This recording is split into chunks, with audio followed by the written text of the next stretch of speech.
I have some wave plates I need to spend. I don't know what to spend them on.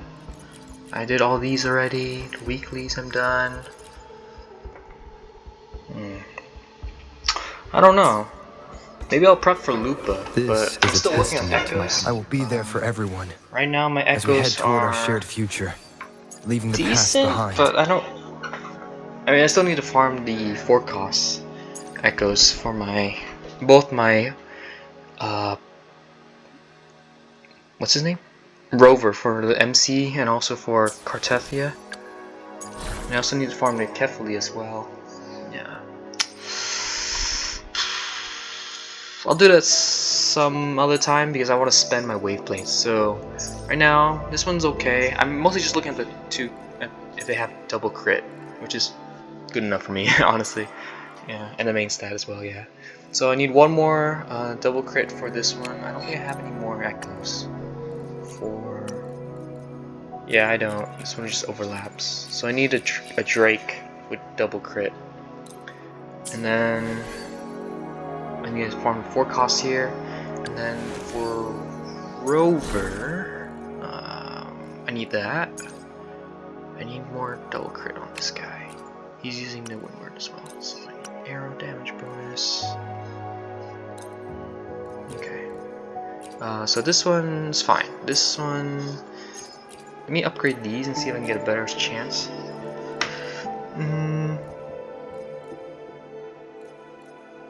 To this guy? It might be this one. Eternal Radiance. Yeah, this is the one. This is the one that... so I had this on Zani, but I think I got a little bit better one. It drops your side grade kind of, but I don't want to use this one, so I'll just feed it into you. And then, to be honest, I don't really care that much about resource management. I'm just, doing stuff. But I guess we can talk a little bit about, some stuff I seen on the internet. So, I'm not a YouTuber, but I watch a lot of YouTube, just because I'm a consumer. I'm not a good creator. So, I saw there was one creator, pretty popular. I think he's a Genshin creator. And he talked about Wuwa, and I think he had a lot of cool points. There's a lot of praise for it, and to be fair, it's a sponsored video as well, so that's obviously gonna say good things about it, right? But he did talk about a little bit about a couple things. First was the whole fan service part, and as you can see, I do have one of the skins here. So yeah, I have one of the skins. Just alright. I mean, I mostly did it because I have the pass that they gave us from the event. This one, I think. Yeah, this one here. It expires on July, so I figured, it's at that discount. I might as well buy something, right? So I think that's how they got me there. The whole FOMO, fear missing out thing. But and then to be fair, I use Carlotta a lot. She's basically my boss killer team. So, might as well just get her skin. Not too bad. I would have gotten Chong-Li's, but my honest opinion, I with convention, don't like it that then much. conquer by And ingenuity. part of it is that it looks kind of identical to her default skin. I actually kind of like her default a little bit more. I think the only thing that changes is just some white parts to it that, like the blindfold I think is white, as opposed to her black in her full Forte mode. And to be honest, I kind of like her default skin a lot better. You got that cool leather. Yeah, not bad. I like it. Yeah, so I like it a little bit better, and that's why. And then plus, Carlotta, there's a lot more changes to it, and yeah. Oh, that's interesting. So her chair is a floaty. I didn't even notice that. That's fun. And another thing that he talked about, I don't remember, is it something with a D? Doro, maybe? One of those. Another thing he talked about was, if I can find it, I think it's over here. Let me check. It's the whole bath system, right? Where you can, I think it's here, but I might need to. Is it here? No, these are fountains. Where is it? There's a whole bath system. I'll try to find it as I'm talking here, but basically, you know, is that kind of like a personal preference, where like fan service at the end of the day, fan service in a gacha game, which is, I mean, right? It is what it is, kind of, you know. And I want to talk about why people are for and against it, right? So there's a lot of, I guess, opinions being thrown around, like kind of, I guess, fan service kind of detracts from the whole experience of the game. And I guess it could be an argument that it could maybe detract a little bit from what your game is supposed to be if all you're doing is focusing on fan service. But at the end of the day, if we're comparing the experience of a game, this is a gacha game at the end of the day. The whole business model is pretty much kind of predicated on fan service, especially a relatively new one like Wuwa Fanservice. I know it's been over a year now since this game's been out. I would still say it's, you know, pretty new compared to the other titles out there right now. And when your game is, you know, relatively new, you're still, you know, fan service is like the one thing that people will absolutely spend money for, right? So when you're comparing between the lenses of like a AAA full price title like Expedition, or Baldur's Gate, and then you're comparing that to something like Genshin Impact, or going to those gacha games, or Waves, Star Rail. Fan service is understandable. It's not, you know, it's not something I'm gonna cry about, I'll say. And the thing is, I think, and I mentioned this in one of my other videos, I think, it's anime. I think it's part of the culture. So I spent basically all my high school just watching anime, you know, with friends and stuff. Leave it to me. With friends as well, but most of the time just watching anime. And I think something that many people don't really realize is that there is, I guess, a culture around it. There's a whole culture around fan service, around like, I guess, the main characters, especially in romance type anime, romance type anime, especially male, or what's it called, shonen, I guess. Maybe there's some shonen anime. Most of the time there is you know, an element of fan service to it, right? There's always going to be you know, there's a whole subgenre called harem anime, and basically the whole point of the anime is just basically to get a whole bunch of girls in a room and a dude, right? And then you kind of, as you're watching throughout the show, it basically just details out the relationships between all the characters, and it kind of, you know, tries to make a case for each, I guess, female deuteragonist. And leave it to me. yeah, that's basically the whole point, just to get you invested in the characters and the relationships. And I guess it's part of it is like the self-displacement, right? The male character, right? And I'm using like male character right now, but I also want to mention that there are female protagonists. I think, I don't know what it's called, but there is a whole subgenre of it where the roles are flipped, right? Where it's a... Give me a sec. Okay, sorry about that. I had some interruptions. I think we're back. What was I talking about? Right, about the whole fan service thing. So, I guess that's a long-winded way to say that I don't mind it. And that's probably going to be taken out of context. Let me try to explain. So, I guess maybe it's just being desensitized to it, but there's always like a subconscious, like I guess kind of like a blindness to it, where I've watched too much anime, probably way too much anime, that now any sort of like fan service, I kind of just tune it out, right? Or any kind of like fan service that I'm not like super into. And I think part of that is that there's just way too many romance anime, way too much anime or harem anime, where it's like kind of too shallow. It kind of focuses a little bit too much on the comedy aspect as opposed to something that's, you know, thought-provoking. And it's not necessarily a bad thing. It's every creator has the freedom to make whatever he wants to make. Right?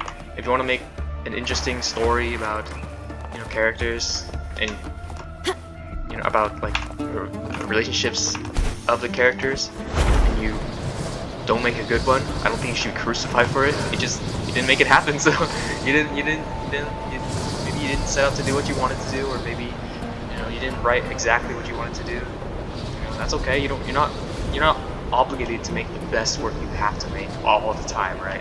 Sometimes you set out to make something, and then instead you make something kind of trashy, and it is what it is, right?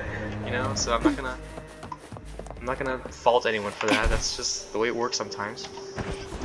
The issue, I think, is I think that's partly why I have kind of a very passive stance, I guess you could say, on fan service. I can't find the damn baths. Do I really want to find the baths? You guys know what I'm talking about, right? There's straight up a bath system here. I don't know where it is though. I thought it was here, but I'm not so sure.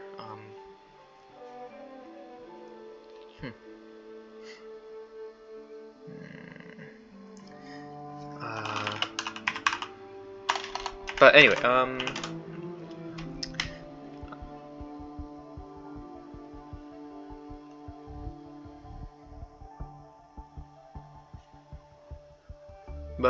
anyway, I guess what I want to say is that because I'm not super, you know, hyper aware of the whole fan service thing, the bath system didn't really faze me. Neither did the skins. Kind of just, you know, oh cool, they're there. I mean, I pretty much never interact with it except for like the achievement, but I mean, they're there, right? So, and I think a good way to see it is that if it's not impacting like the game, then it's not something that I'm gonna get super upset about. So the whole bath system where, yeah, this one right here, there's a Thermes baths. Let me see if I can find it. Location.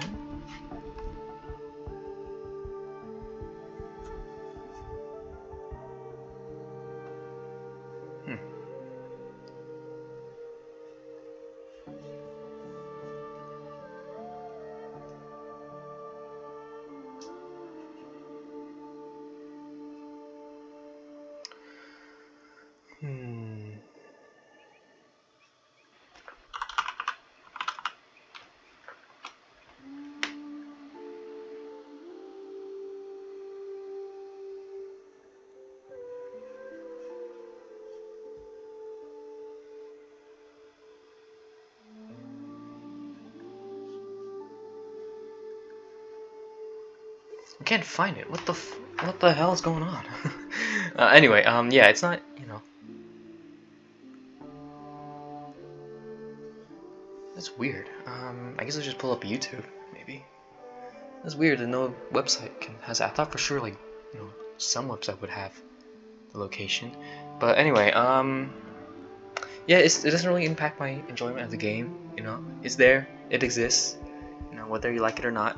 And I think part of it is that if it's not like directly impacting your enjoyment, it's not something that I would go out of your way to kind of get mad about. Because at the end of the day, people like what they like, right? It's, you know, that's just the way it is. And it's I wouldn't go so far as to petition for like the removal of the system, of the removal of skins, because at the end of the day, labor is labor. They put work into that. Maybe it's not something you agree with personally, but it's still labor, right? It's still, someone has to be paid for that, right? Someone did the work to design those skins, another person did the work to look at the skins, make some edits to make sure it fits the model, and make sure that the animations are the same, right? So, right? Yeah. So if you're gonna remove all that, you're basically just saying, hey, your work is this dev's work is useless. It's kind of pointless. Or this dev didn't make a good product, or he shouldn't, or he doesn't deserve to be paid. Oh, here it is. Yeah. See, you can just sit down and take a breather, and you can invite companions here. I think part of it is that there's a lot of people who just they kind of can't dissociate from the game itself, which is a little unhealthy. So what I mean by that is that when someone likes a game a lot, especially a game like this where it's kind of built on parasocialism, they kind of identify a little kind of tightly with the game. So when the game releases something like this, like the full fan service thing, and a player doesn't necessarily agree with the idea of fan service in their games, it's like a weird dissonance that goes on, right? So let me explain. So somebody really likes Wuthering Waves, but now they have a bad system, and this person doesn't like fan service at all, right? So they only play Wuthering Waves just for like the cool cutscenes, the fights, the animations, the story, and all that, but they just don't like fan service. So so when someone like that becomes super attached to Wuthering Waves, it becomes really hard to, I guess, reconcile the idea that they like Wuthering Waves with the idea that they hate fan service. So either you have to like everything about Wuthering Waves, or you have to hate everything about Wuthering Waves, and that's not comfortable for some people. Right? Because I would say Wuthering Waves is a great game, right? But if I'm someone like super into the game a lot, I would say everything about Wuthering Waves is amazing, 10 out of 10, the best game in existence.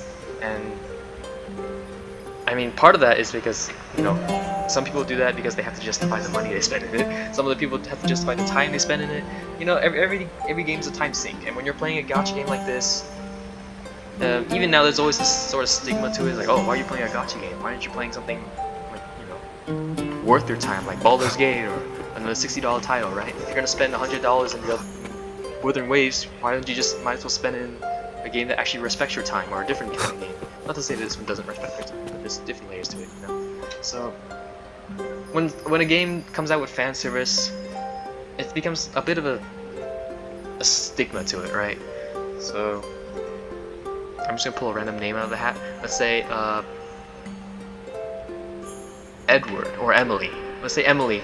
She likes Wuthering Waves combat. She's very interested in the whole story of Septimont and all that. And then they have the bath system, and she's not someone who's into the fan service, to my connection so even with though the world around me. it's here, it's like way very off in much my some companion corner. now. It took me forever to find this freaking spot, even though it's right next to the teleport. It's like right here. There's like nothing going on here. I guess I could put down a loot mapper.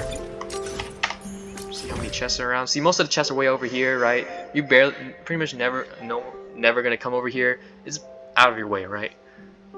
But the idea that it exists is the issue for Emily, right? And she says, man, I love Wuthering Waves, I love everything about it, but I don't like the fan service. And if I tell my friends that I like Wuthering Waves, and the first thing they think of is fan service, and the first thing I think of is this bath system here, it's plausible that some other people would think the same, right? The fan service. So if Wuthering Waves becomes known for this fan service, I don't want it to be known for its fan service, right? I don't want the games I'm playing to have a stigma that there's fan service. Otherwise, I'm gonna have that stigma that I play like degen games or something like that. And I mean, that's fair, right? If you wanna, you don't wanna look bad to your colleagues, your friends, and things like that. But I think people kind of forget that. An unexpected discovery. I'm pretty sure there's a way. Oh, this is the Assassin's Creed one. I remember this one. I saw this on video somewhere. But yeah, I had to go all the way up there. That's cool shit. Anyway, maybe the top. But yeah, it's like a social, I guess, element to it where people don't want the fan service in their games because they can't, otherwise they'll be kind of ashamed to kind of, be associated with the fan service part. To me, it's very much a you're already playing a gacha game. You already know that, you know, the anime whole aesthetic of anime is that you're playing games with characters that are trying to sell to you, and these characters, they gotta have an element of, you know, appeal to them, right? So I mean, obviously, yeah, they're gonna make characters that are, you know, good looking, that are hot, that are appealing to the eye, and otherwise you're gonna, if they're not, then you're gonna have a situation of like Concord where nobody buys it, and that's becomes a problem when you have investors and, you know, the guys in suits, and this also becomes a problem when you have customers who are looking for something different in the same vein and they can't find any options. So yeah, I mean, I guess what I'm trying to say is that it's not that I don't think that fan service is inherently bad. I don't think that's a healthy way to look at it, because fan service itself, it's not inherently bad, and at the end of the day, it's in the name. It's meant to be a service to the fans, right? It's meant to appeal to people who play your game, who enjoy it, and you say, hey, you know, I have a loyal fan base, I want to make something that they would enjoy, so I'm gonna, you know, create a character or create an element of the game, like the bath system, where, you know, these fans can enjoy the game in a better way, or not in a better, in a different way, right? In a way that they like to. It's a very minor detail too. It's way out, like I said, it's way off in this little corner here. Like barely anyone will see it, but it's like a quality of life, right? It's like an element of Wind, guide me. appreciation, kind of. So An unexpected I guess you could be a little discovery. bit, you know, put off about it. You could say that, oh, this is like a guru game or something like that. Is this a chest? Seems like a new discovery. Yeah, it's a chest. I guess, yeah, but I mean, there's nothing wrong with it, right? I mean, one of my other friends, he plays, I also play, this one game Remnants called, of the what's it past. called? Like Guns, I think. Girls Frontline. Yeah, Girls Frontline 2. The game's pretty cool too, but, you know, I'm not gonna sit here and claim that it's like no fan service in that game, because there definitely is an element of fan service to it. And one of the things that my friend told me is that he plays the, you know, Girls Frontline. It's kind of as like a, Cherish like a every cover, right? gain. You can say, oh, I only play it for the guns because I like the guns in it. He's not. Let's not kid ourselves here. Nobody's buying it. At the end of the day, you're playing the game because it's hot, and there's you know, there's a dorm system. You can, you know, talk with the dolls in that game. You can. It's fan service at the end of the day. That's why you're playing the game. And also there's elements of story to it as well. But at the end of the day, if the characters aren't appealing, your game isn't gonna go well, right? Now you can make your characters appealing through, like, you know, lore, through story, through a lot of different things. But the thing is that most people don't really take into account is that it takes time to build lore. It takes time to write complex relationships, complex backstories. You know, very like adult themes, mature, you know, things that you know the audience will appreciate in terms of a deep character, in terms of an interesting backstory. It takes time to do all that, right? And it doesn't. When I say time, I don't mean like oh, you have millions of dollars, you should be able to make it. Because I mean, at the end of the day, you have 24 hours in a day.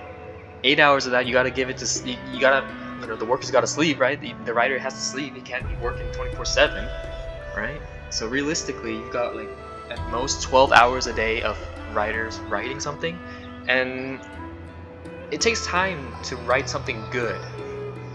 And This is a testament to my connection with the it's world kind of around a me. risky investment very if you're much going my all in on companion writing, now. right?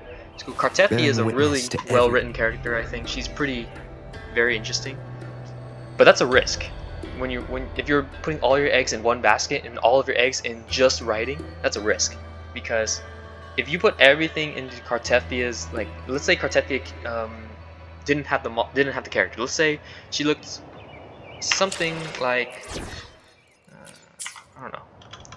Let's say she looked like an NPC, right? And you put everything, all your eggs into just the storytelling. Let's say this is I can help Kartethia, you with? right? Let's just say this was Kartethia, right? I mean, he's cool, he's hot, he's got the whole, you know, rugged look to it, but if you put everything in just the story, and he turns out to look like a 4-star, right? At the end of the day, it's you got to make a really banger story. You got to make a really good story to make people, invest to it. And even then, it's not totally a viable strategy, because you're not just considering the people that are already playing your game. You're also considering the people who are outside of your game, and you want to onboard them onto as a new player. If they see this character and people are glazing him, and they're telling him, oh, look, he's got an interesting backstory, he's got all sorts of cool lore and all that stuff. A new player is gonna look at it and do I have the time investment to read all that, to really get involved in this community? Especially when they see a community that's as passionate as the Wuthering Waves or the Genshin community, right? They look at a character. First impressions are not everything, but they are a big part of everything. And what I mean by that is that a new player is looking at this and he goes, man, it's a lot of time investment to get involved in a gacha game, or a new gacha game if I'm already playing one, right? Because remember, people have a limited amount of income, right? You can't just squeeze people for all they're worth and then expect them to pay even more when your new patch drops with more stuff, right? There's always like a give and take, right? You gotta have days. You gotta let the people work so that they can get their money back, so that they can pay you back, right? In terms of from the viewpoint of a developer, right? You gotta you make things that are cool that people want to spend their money on, and then you also kind of have to give a good first impression, right? So in those terms, putting all your eggs in just a story is a bit of a risk. It's a much safer option if you invest more so in The power understood. design. One I am character I here think to that's serve your will. brutally fan servicey No is rush. The impatient ones will fall right into our I lap. guess Yinlin. I mean, she's got a pretty interesting backstory too, but I think for the most part, she's like one of the first female characters. And I remember, I think in the Wuthering Waves, she sold pretty well. I think she did sell pretty well, and I would say that not all of it is just due to her looks, but to be completely honest, I think a large part of it has to do with how she looks. She looks very hot. She's a very pretty character. Actually, the more I look at her, she's got a pretty interesting design. I wasn't sure I really liked her design at first, but she's grown on me. I don't like this part. It's a little too long, but this is a personal thing, right? So you make a very hot character, and the story is it's there, right? And the reason I say the story is kind of there is because when I first got Yinlin, I hardly remember anyone talking about her story. The only thing that people were talking about back in the day when they first got her was, oh my god, she's so hot, look at her ultimate, look at her skills, and all that stuff, right? I had a blue weapon on her. I need to get a better weapon. I barely use her anyway. But yeah, most of the talk around her was mostly about the looks department. And in a way, that's a good thing, right? Because Wuthering Waves was brand new. This is the second banner in their lifespan, and they needed cash, right? They need cash. You can't, if their game crashed and died on the second banner, that's a really bad sign. That's something that's like unsalvageable, right? That's a signal to investors, a signal to the CEO that this project is not worth investing more into, right? So kind of think of it less in terms of think of the game less in terms of it's a child you're trying to raise, and more in terms of it's an engine you're trying to patent, right?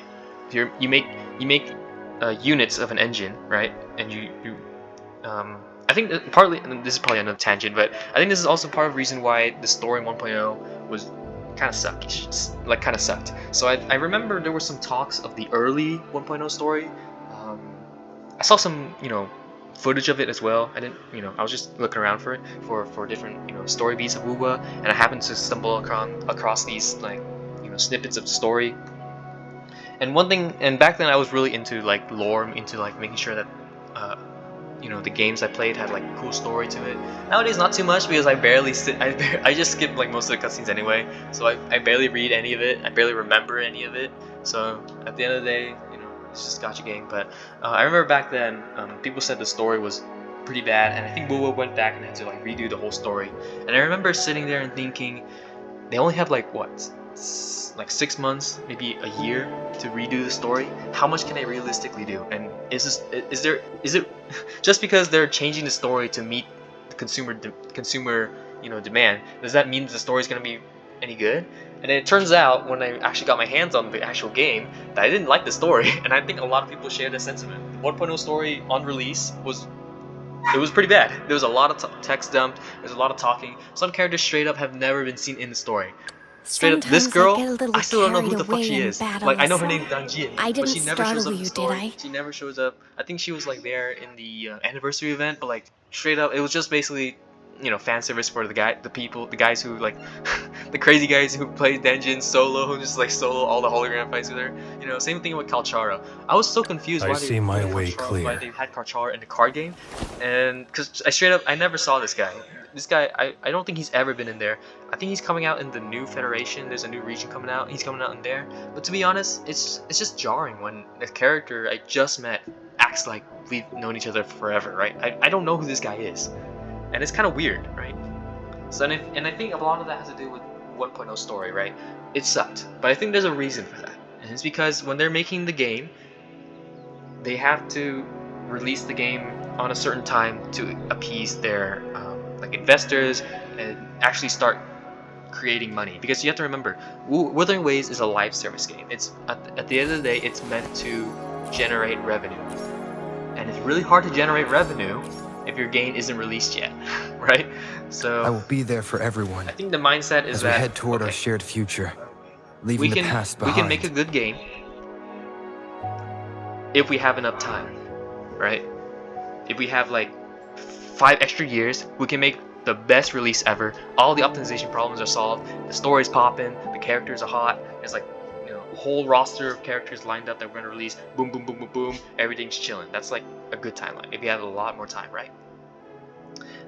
But all of a sudden, you have an investor who just gave you like $5 million and saved your project and like got to, you know, start paying all your workers. Like, that's the reason why Jimmy, the technician, he's able to go home and have, you know, dinner with his kids and wife, right? Because he's got the money that investors put into the project, and now that investor is looking around at the CEO, asking him, what the hell? This project isn't even off the ground yet. Where's my return on investment, right? So now that CEO has to make a tough choice. Does he screw over that investor who basically saved the project? And even if he did have more time, that doesn't necessarily mean that he can keep the workers on the project. Because if the money starts running dry, then it becomes harder for him to keep the developers on the team, and eventually that project might, you know, stagnate and just go under. And I don't really know much about, you know, business or game dev. I'm just a guy talking out of his ass, because I'm thinking that they were under a lot of pressure, both from the like investors and the dev team, as well as like the community, because the community they were just hungry for something new, right? Genshin was pretty dry. I think Star was pretty dry. Zenless Zone Zero was just coming out, but it's not something that some people they didn't want that. They wanted a new open world game, a true competitor. And I think that's where people were kind of being a little impatient and a little bit negative. So that's why, you know, CEO starts looking and says, oh my god, right?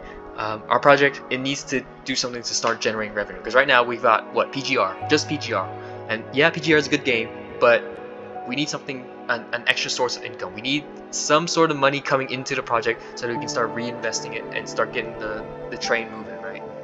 So that's partially why I think, yeah, they only had like 6 months to remake the story, and the story turned out to be ass. But at the end of the day, they made it to release. They made it to release, and that's the important thing.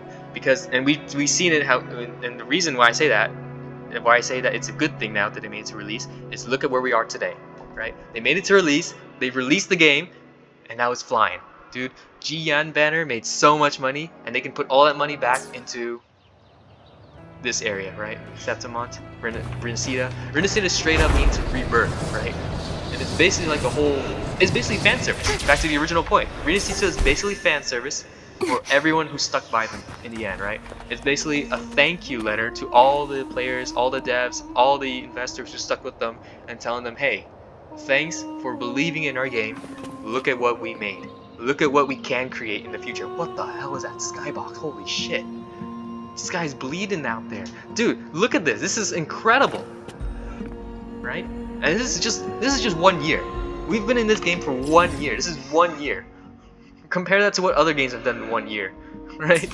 Look at this. This is incredible. And this is all possible because they released the game and started generating the revenue. Right? Some people say things like, you know, oh, I wish this game didn't have the fan service. Yeah, valid take. You don't have to, you know, the best we can ask for in fan service is that it's something optional. It's not something that we have to engage in, right? It's just something that's there. At worst, it's like something that you're staring at 24/7. It's reminding you over and over, pounding you over the head about it. Especially for characters that you don't really care for. I'm lucky. I really like Shorekeeper, and she was kind of a fan service character. Just based on her look, she's got the whole, you know, wedding dress motif to her, so I really like her. Cartethia I don't like as much. And I could, you know, complain and say, oh my god, they're shielding Cartethia so much, you know. I just don't like the way her dress looks, right? Like, straight up, I don't like the way her outfit looks on her model, either in this form or the big form. I don't gel with Cartethia, and I never really have, you know. Even her backstory, it was like, oh, cool, it's chill. But the thing is, I don't go out of my way to complain that hard. It's like, oh my god, it's only Cartethia. It's so unfair. It's so gross. It's so, you know, whatever. You know, I look at it and say, oh, I don't like Cartethia, but I can understand that they made her a character that a lot of people like. They made her story very intricately, you know, intertwined with the male, or not the male, the main character. I say male all the time just because I'm using the male rover right here, and every time I'm very visual, so I switched over and said, oh, it's the male rover. If it was female, I'd switch over. But anyway, yeah, it's very intricately designed and intricately intertwined with the MC, and you know, that's just the way it works, right? That's just the way it is sometimes, you know. So there are gonna be some characters you like, some characters you don't like, and there's gonna be fan service you like and fan service you don't like.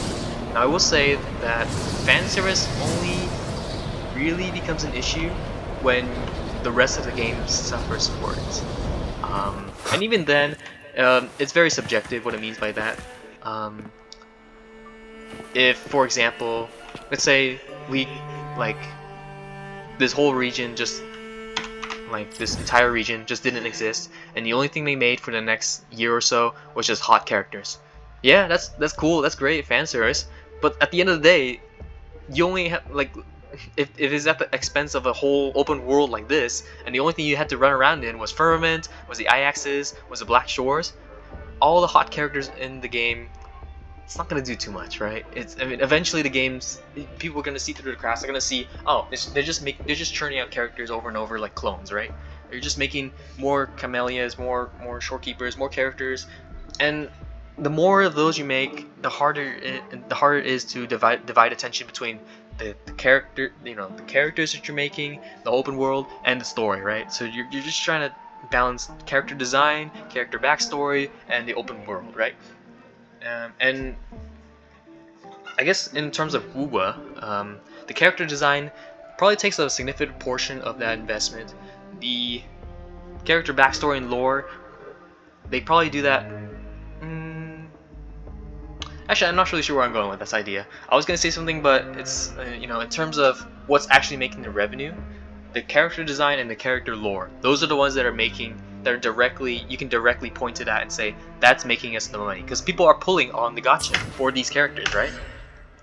Now it becomes harder to point at a specific, you know, correlation between the world design and your money making, but there is a correlation, because the better your game looks, look at this, the better your game, like your overworld looks here, the more attached that people feel to your game.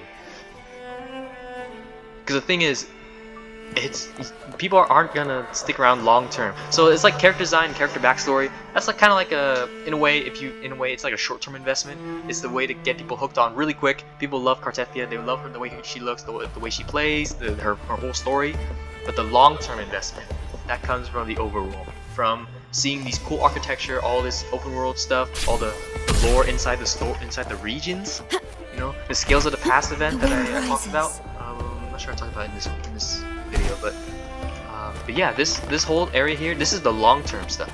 This is the stuff that's gonna keep you afloat. That's gonna keep your loyal customers, right? It's the stuff that new players, they may not notice too much, but it's the stuff that the old players, the ones that have been here for a long time, it's the stuff that's gonna keep them here and keep them, you know, supporting your project, right? So I guess that's what I wanted to say about fan service. And I mean, Doro. I mean, people are saying he's like a hypocrite for not pointing out the same things. But you have to remember, you know, I was thinking the same, but I think I saw another video where it's like he was sponsored. So technically, it's like kind of bad form if you talk about other games in a sponsored video about Withering Waves, right? So like, I mean, the most he told us was like an allusion to it, where it's like, oh, this other game doesn't do it right like this, right? So I guess I could see why people were like saying, oh, why don't you criticize the same things? You know, Genshin Impact. But I mean, at the end of the day, it's like, you know, it's just his personal opinion, right? He spent like most of the video just like talking about how great this game was, and then this small parts were like, you know, why he didn't like about the game. People took a pretty big, you know, uproar about it, a whole hoopla to it. You know, it's just kind of, it is what it is. But I don't think it's such a big deal. I think what would help a little bit more is if he kind of made it less kind of like a matter-of-factly kind of thing and more of like a personal opinion. And I think, and I watched the video a bit, I think I felt this too, but I kind of took a step back and kind of reanalyzed it, and I realized that his critiques of like the fan service of like the skins, they're very personal. They're not something that that's like objectively, you know, bashing the game on, right? So I could say like, I could say something like, oh, I hate the skins. They make the game objectively worse. They make, you know, they screw up the game. Look at the VAS system, all this bullshit, right? It's taking up dev time. It's not worth it. It's like making the game so much worse, you know, all that stuff. But there's always a guy that's gonna say, hey, I like the VAS system. I like the fan service. I like the skins. I don't mind, you know, hanging out with these characters that I've, you know, fortunately or unfortunately built a bond with, which is a little weird to say, right? So I don't mind this whole, you know, the whole devs making a place here that I can just hang out and take pictures of my favorite characters and just have fun with. So I think if you phrase it a little bit more in like a personal opinion, like for example, if I have, like, I'm speaking in as if I was, you know, as if I was him critiquing the game, right? I would say, for example, one thing that's kind of iffy about, that I don't really like in the game, is just the skins and the whole battle system. This is a personal preference. Fan service has never really been my favorite, you know, most favorite thing, and it's just a personal preference of mine. You know, but I know and I think the important thing is that he has to mention his critique also applies to other games as well, right? Because if it only applies to one game, then it doesn't become a critique. It becomes more of like a targeted kind of thing, right? So you can say like, personal opinion, I don't really like the fan service that much. I don't like the skins. And to be fair, the skins are kind of cash grabby, right? I mean, the animations don't change. You know, especially for these three here, the animations don't change. They are silver tickets here, right? They don't change at all. But yeah, they're basically just there for a cash grab. To be fair, I can see the argument is like, I don't like the fan service because all it does is just cash in on the paying consumer, right? It's just a cheap money grab, and all this stuff here, it's like, doesn't need to be here, right? I can see that. But at the same time, you know I don't agree with it in other games as well. This is a testament to my connection with the world around me. Star Rail, where I think they're releasing a new skin for Firefly, and I think I saw on the stream. That skin looks terrible. On this journey. I don't like it that very much. I thought, you know, I wish they would change the colors at least a little bit, or, you know, make the Sam robot look different. Like, he looks almost the same. I think I had to like zoom in with like a freaking microscope to figure out that there were some parts of him that was like green instead of black, and like the whole schoolgirl outfit. Like, yeah, it ties into her lore, but I mean, come on, man. Did you have to make it the exact same colors? I mean, even if it was lore, you could have at least changed the color palette, right? Damn, bro, that's crazy. Just reselling us the same skin, or even a worse skin. I mean, to be honest, yeah, but just personal preference, right? I don't really like the kind of fan service that's kind of, you know, just chilling out. I can make an exception for Wuwa this one time because, I mean, I am a dude, right? I like Carlotta's, you know, I like the swimsuit from Carlotta. It looks hot to me, so I'll buy it. And also the voucher. I mean, that was kind of scummy move. That, you know, I'll make an exception this once because I've been having fun. So. And I think that's, you know, consumer satisfaction is also currency. You know, they've been doing a lot of really cool things, so they've built that trust there. If they break the trust once or twice here with, like, you know, scummy skins, pay limited time, and they kind of fall for it. I mean, that's kind of on me, right? I gave them that trust, and they decide to spend it. So now that's for them now. So I don't mind as long as they keep building up that trust instead of trying to spend the trust over, trying to keep overspending on the trust. And I think, I think as much as people like to outrage and bitch and moan about it, at the end of the day, people will see if you're being scummy, right? They can tell if your values when making the game turn from oh, we want to make a great game and something that appreciates the fans, like fan service or whatever, and that turns into something more like we just want money. We just want to just churn out all the fan service, churn out all the low effort content, just try to keep milking all the money from us. People will tell, and people will tell, and then people can tell. They can realize that what you're doing, and they can make a judgment call on whether or not you spent all of your community's trust, right? I talk forever. I talk in circles a lot of the time. That's my take on it. I don't really think it's something to get super mad about. It's just one guy, just a dude on the internet making an opinion, and the whole community's upset about it.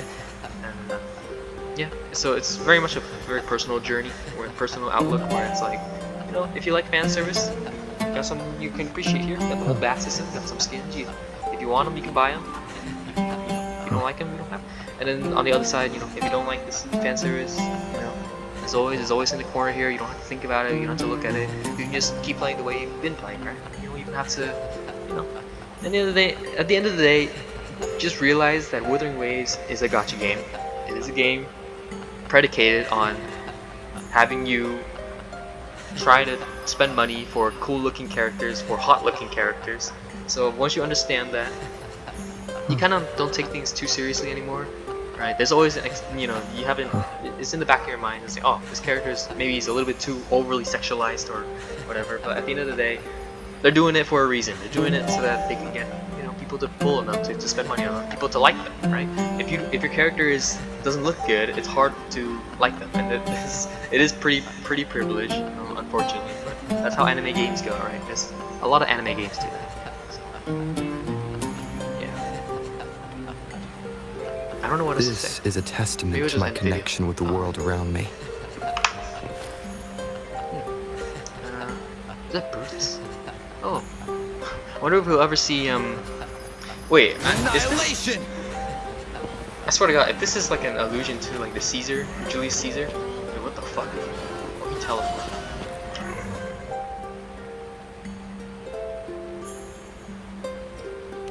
Listen in.